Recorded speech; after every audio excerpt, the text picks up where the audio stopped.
Ipinagkaloob nila ang kanilang katapatan sa akin matapos kong makamit ang kalayaan sa pananalapi. Ngumiti si Shen Yuan kay Liu Menglu habang nerbiyos si Liu Menglu at lumapit siya kay Shen Yuan. Lumabas si Shen Yuan sa kwarto habang inilagay ang kanyang mga regalo sa mesa. Ibinalik ni Vice Principal Xu ang mga regalo. Habang sinabi ni Shen Yuan, natural lang para sa isang mag-aaral na magpakita ng respeto sa kanilang guro. Sinabi ni Vice Principal Xu, kahit na ang aming unibersidad ay pribado, maraming natatanging tao ang nagtapos dito. Nais din naming humanap ng pagkakataon na itulak ka paabante. Kung mas mabilis kang lumaki, nakabubuti rin ito sa paaralan. Sinabi ni Shen Yuan, gagawin ko ang aking makakaya para magdala ng karangalan sa paaralan. Sa pamamagitan ng paraan, nasaan ang lahat ng senior alumni na nagtatrabaho ngayon. Nais ko talagang magkaroon ng pagkakataong matuto mula sa kanila. Ibinuhos ni Vice Principal Xu ang isang tasang mainit na tsaa at sinabi, hindi ka takataka na mayroon kang naabot, mayroon kang tamang mindset, haha. Sa susunod na linggo mayroong isang outstanding alumni exchange event, puno ito ng mga nagtapos na nagtagumpay sa politika at negosyo. Karaniwan, dahil hindi ka pa nagtapos, hindi ka kwalipikadong dumalo. Ngunit sa iyong mga naabot sa ngayon, kumpara mo na sa ilan sa kanila, kaya gagawa kami ng eksepsyon para sa iyo. Sinabi ni Shen Yuan, punong guro, tiyak na matuto akong seryoso mula sa mga senior. Sinabi ni Vice Principal Xu, huwag mong maliitin ang iyong sarili. Ang iyong mga naabot ay hindi mas mababa sa kanila. Ang ilan sa kanila ay maaaring kailanganin pa ang iyong tulong balang araw. Sinabi ni Shen Yuan, hindi ko angkinin. Sa pinakamaliit na paraan, mas matanda sila sa akin. Sinabi ni Vice Principal Xu, hahaha, sabihin ang isang flattering na bagay at lumulutang ka na. Sige, hintayin mo ang aking tawag para sa mga detalye. Sinabi ni Shen Yuan, salamat sa iyong suporta, punong guro. Hindi ko na aksayahin pa ang iyong oras. Habang sila ay nag-toast. Ilang sandali mamaya, sinabi ni Shen Yuan, Vice Principal Xu. Sinabi ni Vice Principal Xu, oh, Shen Yuan. Binabati kita ng maaga. Pagkatapos ng ilang araw ng evaluation, ang Jinfu ay kasalukuyang nangunguna sa proyekto. Sinabi ni Shen Yuan, talagang kailangan kitang pasalamatan para dito, Vice Principal Xu. Kapag naayos na ang proyekto, i-treat kita ng dinner. At sinabi sa kanyang sarili, ikaw matandang Soro. Kung hindi ako nakakonekta kay Principal Yang, baka nawala na ang proyektong ito. Lalong pinawisan si Vice Principal Xu at sinabi, sige, contact me then. Habang sila ay naglalakad sa magkabilang direksyon, lumingon si Vice Principal Xu at sinabi sa kanyang sarili, pasalamatan ako para sa ano. Ang isang 22 anyos na brat ay mas mapanlinlang pa kaysa sa isang 50 anyos na tulad ko. Ilang sandali mamaya sa labas. Tinawagan ni Shen Yuan si Lixiao at sinabi, Counselor, kailan ka mag-off work? Sinabi ni Lixiao, kalahating oras pa. Sinabi ni Shen Yuan, kung gayon hihintayin kita. Sinabi ni Lixiao, nagulat, hintayin ako. Saan? Sinabi ni Shen Yuan, tingnan mo sa labas ng iyong bintana. Habang kumaway siya kay Lixiao. Namumula si Lixiao at sinabi, ha? Okay, may trabaho pa. Sinabi ni Teacher Son, huling araw bago ang bakasyon. Anong trabaho? Mag-coast lang hanggang sa huli. Tandaan mong magdala ng protection ngayong gabi. At siguraduhin 001 at 002. Namumula si Lixiao at sinabi, Teacher Son, ano ba ang sinasabi mo? Sinabi ni Teacher Son, maghanda ka, para mabuti para sa inyong dalawa. Habang naghihintay si Shen Yuan sa loob ng kanyang luxury car, sinabi sa kanyang sarili, kamakailan, bukod kay Minhui, ang pinakamadalas na nagme-message ay si Qiao Li. Kahit si Long Jinghan, na karaniwang hindi masyadong competitive, ay nagsimulang mag-step up at madalas magpadala ng selfies. Yun ang mukhang maraming entertainment value, ilang sandali mamaya. Sinabi ni Qiao Li, Jinghan, bakit hindi pa bumabalik si Shen Yuan? Sinabi ni Long Jinghan, hindi ko alam. Baka masyadong masaya sa Yunan, kaya nagstay siya ng mas matagal. Sinabi ni Qiao Li, hindi ba niya tayo na-miss? Sa tingin mo ba sumama si Fang Minhui sa kanya sa paglalakbay? Sinabi ni Long Jinghan, hindi sigurado. Sinabi ni Qiao Li, bakit hindi natin tanungin si Senior Fu? Sinabi ni Long Jinghan, kahit alam niya, hindi niya sasabihin sa atin. Boss na siya ni Shen Yuan ngayon. Sinabi ni Qiao Li, napakalimitado ng aming mga sources ng impormasyon. Teka, Jinghan, hindi ba yon ang di-class ni Shen Yuan? Kumatok si Qiao Lei sa bintana ng kotse ni Shen Yuan. Sinabi ni Shen Yuan, anong timing? Literal na nagtatype pa lang ako nang kumatok ka sa bintana ko. Namumula si Qiao Lei at sinabi, ganoon naman pala. Lumakad si Qiao Lei sa kabilang panig ng kotse at sinabi, kaya saan tayo pupunta ngayong gabi? Ang mga nakaraang araw ay school at yoga studio lang, sobrang boring. Sinabi ni Shen Yuan, hindi ngayong gabi. May gagawin ako. Binuksan ni Qiao Lei ang pinto at sinabi, hindi ka ba para sa amin ngayon? Sinabi ni Shen Yuan, hindi, may hinahandle akong bagay. Naghihintay ako ng isang tao. Sinabi ni Qiao Lei, oh. Kailan mo kami makikita? Sinabi ni Shen Yuan, bukas o sa makalawa. May distansya pa sa mga dorm, ay drive ko muna kayo pabalik. Habang nagulat si Teacher Son at halos napasuka ang kanyang kape sa loob ng kanyang mug habang pinapanood sina Shen Yuan, Qiao Lei, at Long Jinhan, biglang bulong ni Teacher Son kay Li Xiao, hoy, Teacher Lei. Nakita ko ang mga batang babae na pumapasok sa kanyang kotse. Habang nagulat at nalito si Li Xiao, tiningnan niya sa labas ng kanyang bintana habang nakikita niya sina Qiao Lei at Long Jinhan na pumapasok sa luxury car ni Shen Yuan. Sinabi ni Teacher Son, sinabi ko na sayo, ang isang lalaking tulad ni Shen Yuan ay napakapopular sa campus. Maraming mga batang babae ang may mata sa kanya. Kailangan mong hawakan siya. Habang namumula at malungkot si Li Xiao, sinabi ni Teacher Son, huwag mo itong baliwalain. Ang mga babaeng mag-aaral na ito ay mas alam kung paano mag-enjoy kaysa sa atin, matapang sila. Kailangan mo talagang bantayan siya. Sinabi ni Li Xiao, parang madali ko siyang makokontrol. Sinabi ni Teacher Son, paano hindi? Ang iyong mga assets ay excellent. Ang mga lalaki ay gustong mas malaki, ilang mga propesyon, babaeng guro, at gusto rin nila ang salamin at malaking dibdib. Ang tatlong iyon lang ay sapat nang patayin sila.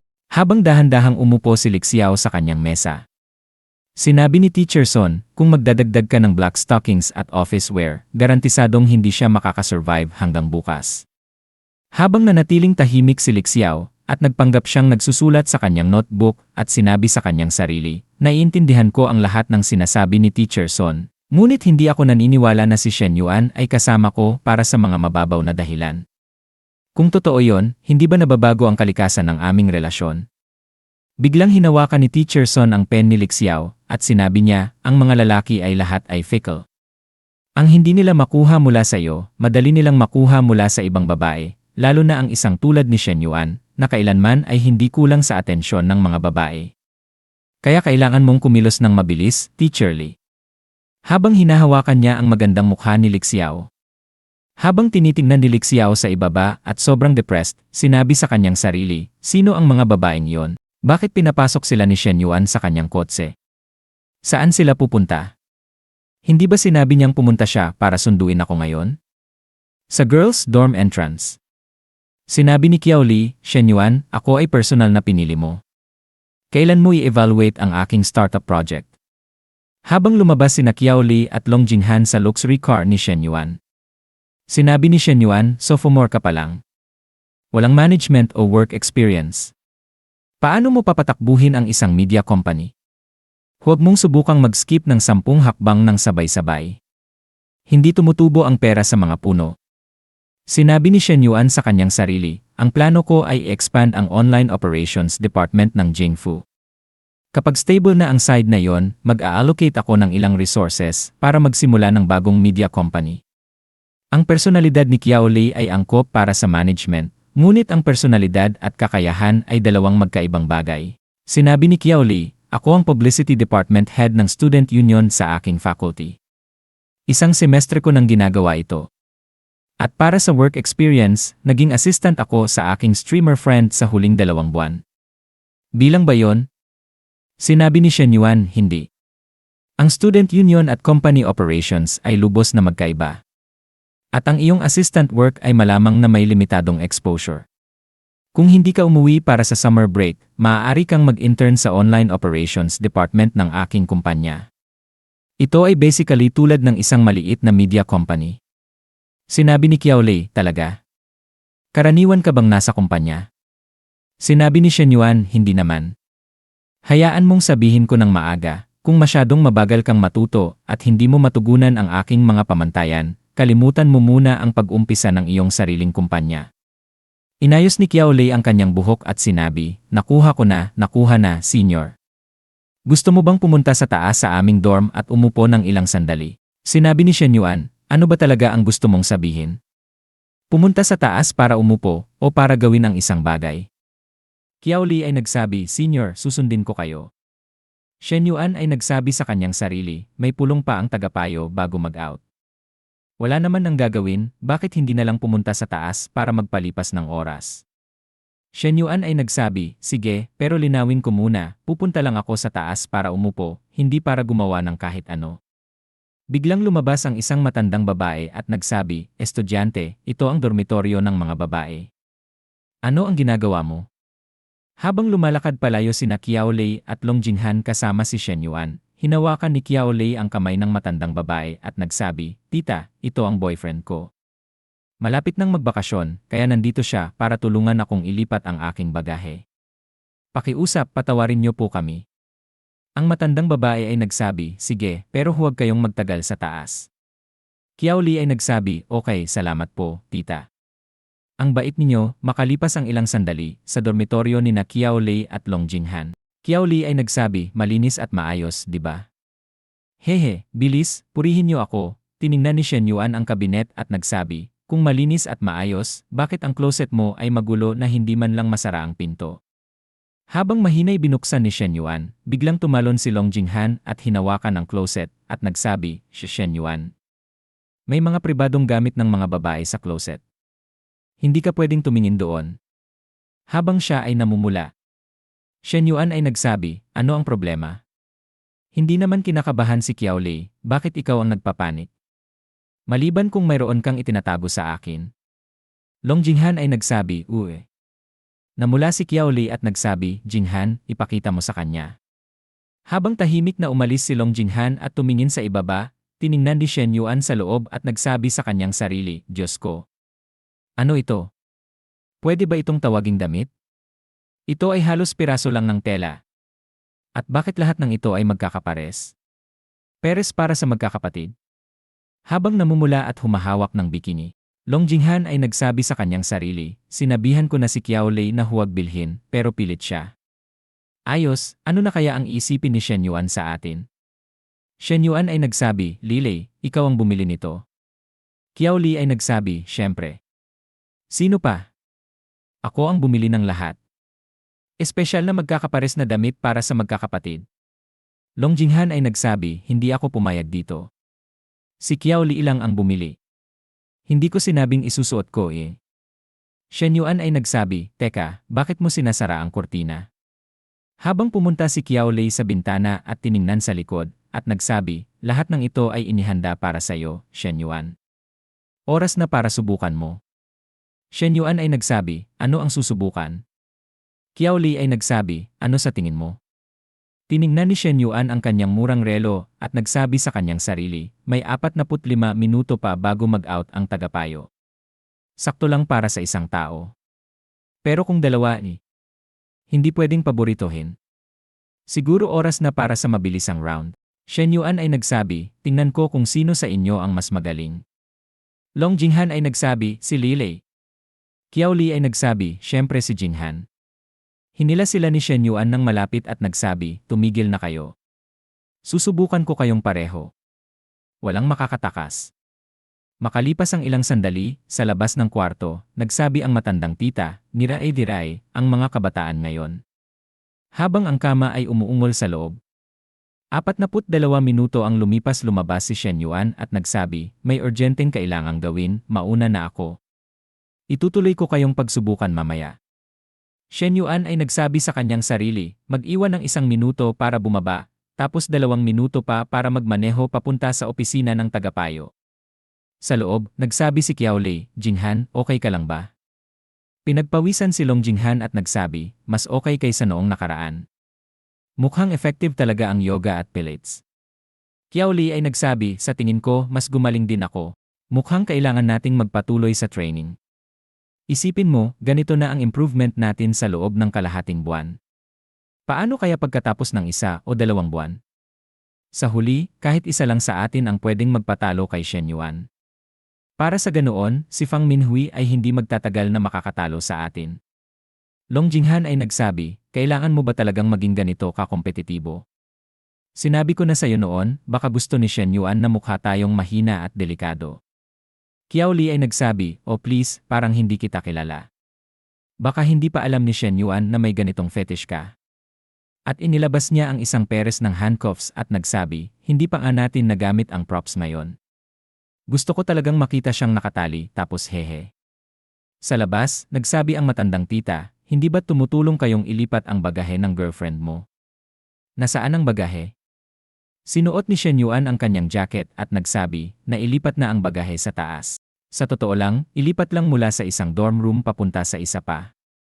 Ang matandang tita ay nagsabi sa kanyang sarili, ang mga kabataan ngayon talaga. Napakaikling oras at pareho na silang tapos. Makalipas ang ilang sandali, huminto si Shen Yuan malapit sa paaralan at pumasok si tagapayo Li Xiao sa likod ng kotse ni Shen Yuan. Shen Yuan ay nagsabi, ano ang problema, tagapayo? Bakit parang malayo kayo ngayon? Tagapayo Li Xiao ay nagsabi, sa tingin ko, okay lang na nakaupo sa likod. Habang siya ay tumitingin sa ibaba. Shen Yuan ay nagsabi, Guro Li, kakaiba ang kilos ninyo ngayon. Shen Yuan ay nagsabi sa kanyang sarili, tiyak na nagtatampo ang tagapayo. Pero normal naman ang boses niya sa telepono kanina. Baka nakita niya akong naghulog kina Qiao Li at Long Jinghan kanina. Kamot ni Shen Yuan sa mukha at nagsabi, Guro Li, ang swerte, nakasalubong ko lang ang dalawang dating kaklase sa student union. Kaya sinakay ko sila pabalik sa dorm. Sa isang iglap junior na sila. Ang bilis ng panahon. Palagi nilang tinatanong sa akin ang tungkol sa career choices at future directions, pero paano ko naman beruin ang mga estudyante? Tagapayo Li Xiao ay nagsabi sa kanyang sarili, nasa student union si Shen Yuan noong freshman at sophomore year, bagamat umalis siya noong second semester ng sophomore year. Lagi siyang sikat at maraming kaibigan. Pero tagapayo Li Xiao ay nagsabi, malapit lang naman ang dorm, kaya ano ang ginagawa mo sa loob ng ganitong tagal? Shen Yuan ay nagsabi, matagal na akong hindi nakakabalik sa paaralan, kaya naglakad-lakad ako sa sports field, naisip ko hindi pa kayo tapos. Tagapayo Li Xiao ay nagsabi, nakuha ko Sige na nga Tumingin si Shen Yuan sa likod habang nagmamaneho at nagsabi, Guro Li, huwag mong sabihin nagsiselos ka dahil dito. Tagapayo Li Xiao ay nagsabi, ano? Hindi. Shen Yuan ay nagsabi, talaga? Bakit ka namumula? Umiwas ng tingin si Tagapayo Li Xiao at nagsabi, magmaneho ka na lang. Shen Yuan ay nagsabi, halika. Kung nakaupo ka sa likod, hindi kita makita habang nagmamaneho. Bukod pa, dapat mag-out na rin ang ibang guro ngayon, di ba? Ayaw mo namang matagal akong nakaparada dito at makita nila, di ba? Habang huminto si Shen Yuan, lumabas si Tagapayo Li Xiao at pumunta sa tabi ni Shen Yuan. At nagsabi, masaya ka na? Pwede na ba tayong magmaneho? Habang sinusuot niya ang seatbelt. Shen Yuan ay nagsabi, ganito dapat. 2 minuto ang lumipas Tagapayo Li Xiao ay nagsabi, Shen Yuan. Habang pinagpapawisan at namumula. Shen Yuan ay nagsabi, yeah. Ano yon? Tagapayo Li Xiao ay nagsabi, kaya pala gusto mo akong nakaupo sa passenger seat. Habang hawak ni Shen Yuan ang mga binti ni Tagapayo Li Xiao. At dito na nagtatapos ang video natin ngayon. Maraming salamat sa panonood, sobrang na-appreciate ko kayo lahat. Kung nagustuhan nyo ang content, huwag kalimutang i-like at mag-subscribe para hindi nyo ma-miss ang susunod na mga videos. May gusto kayong sabihin o may tanong? Mag-comment lang sa baba, gusto kong marinig ang opinyon nyo. Hanggang sa susunod mga kagoto. Stay awesome, stay curious, at kita-kits sa next video.